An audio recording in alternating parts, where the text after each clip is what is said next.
Hate crime is the other virus and contagion in America, especially amongst the minority groups like Blacks, Asian Americans, and Latinos. John Yang, the executive director of Asian American Advancing Justice, said that while there are current tensions between US and China, that should not bleed over into the Chinese American community in the US, which is what is happening. A lot of that stemmed from how the president himself addressed COVID-19 as the Chinese virus or China plague, and that has translated into action and violence against Asian Americans. There are ways to handle this with policy issues that can be presented, which will offer tools on how to respond with hate and victim services. We should also empower the communities to respond to these situations, especially bystanders who may be witnessing hate crimes. Manjusha Kulkarni, a representative of A3PCon, which stands for Asian Pacific Policy and Planning Council, said that after multiple counts of COVID-related hate crime, launched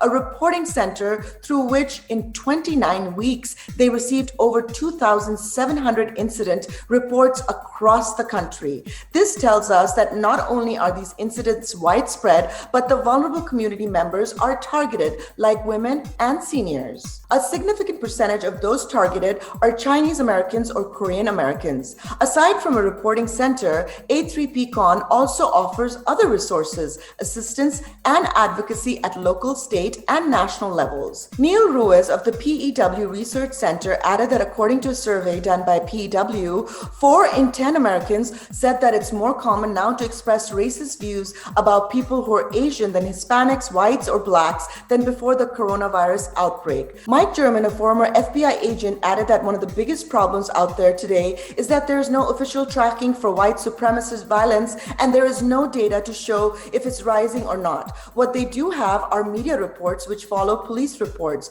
According to that, the police are reluctant to work on many of these cases. Of all the law enforcement agencies across the country, only 12.6% acknowledge that hate crimes exist within their jurisdiction. The FBI does not prioritize crimes caused by white supremacists, nor do they collect data on this information. Therefore, a lot of the violence committed by these groups are lost in the lack of reporting. We have to understand that this problem of white supremacy is persistent throughout the country and throughout time.